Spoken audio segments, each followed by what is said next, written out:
नमस्कार विद्यार्थी मित्रांनो, आपल्या समोर सरासरीचा एक प्रश्न आहे। प्रश्न असा आहे, एका वर्गातील सर्व मुलांचे सरासरी वय 16 वर्ष आहे, त्यातील 20 मुलांचे सरासरी वय 19 वर्ष आहे व उरलेल्या मुलांचे सरासरी वय 14 वर्ष आहे, तर वर्गामध्ये एकूण किती मुले असतील? तर मुलांना काय करायचंय, हा जो प्रश्न आहे तो समीकरणाच्या आधारावर आपल्याला सोडवायचा आहे। तर अगोदर काय करायचं मुलांना, एकूण मुलं आपण किती मांडलेत? एक्स मांडलेले आहेत। फॉर्म्युला आपल्याला माहिती आहे सरासरीचा, की सरासरी बरोबर दिलेल्या सर्व संख्यांची बेरीज भागिले एकूण संख्या असतं। म्हणजेच काय, जर सरासरीला एकूण संख्येने गुणलं तर त्या सर्वांची काय येते? बेरीज येते। इथं काय करूया मुलांना, आपण सर्व मुलांची संख्या आपण एक्स घेतलेली आहे आणि त्यांचं सरासरी वय 16 वर्ष दिले। ह्या सरासरीला आपण एकूण मुलांना मल्टिप्लाय करू, म्हणजे आपल्याला त्या सर्व मुलांचं काय मिळेल? वय मिळेल। मग सरासरी होती मुलांना 16 आणि त्याला मुलांची संख्या गुणिले एक्स करा, म्हणजे 16x हे आहे सर्व मुलांचे वय। काय आलंय मुलांना? सर्व मुलांचे वय।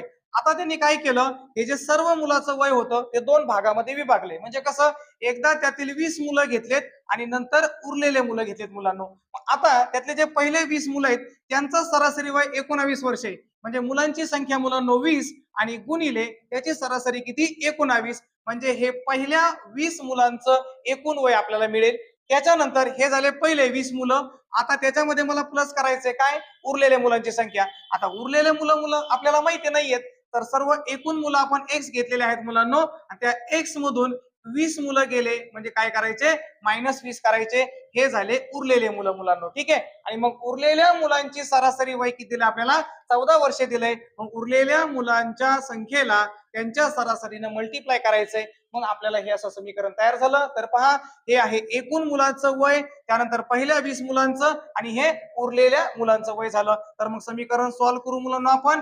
20 गुणिले 19 करा, 19 दुने 38, वरचा एक 0 म्हणजे 380 प्लस या 14 न मल्टिप्लाय करा दोघांना, 14 एक 14x मायनस 14 दुने 28 आणि वरचा एक 0। तर पहा मुलांना, आता मग काय करायचं, अक्षराकडे अक्षर आणि संख्याकडे संख्या ठेवायची। मग मुलांना हे 16x आहेत आणि तिकडे अधिक 14 आहेत, अधिक 14 इकडे आल्यावर वजा होतील, म्हणजे 16 तून 14 गेले त्या ठिकाणी राहतील 2x आणि बरोबर 380 मधून 280 मायनस करा, मला उरेल 100। किती मिळेल मुलांना? 100। आणि मग एक्स बरोबर ही संख्या गुणिले आहे, तिकडे गेल्यावर भागिले होईल, मग 100च्या निम्म करा मुलांना, की झालं 50। म्हणजे अशा प्रकारे त्या वर्गामध्ये 50 मुलांची संख्या असणार आहे।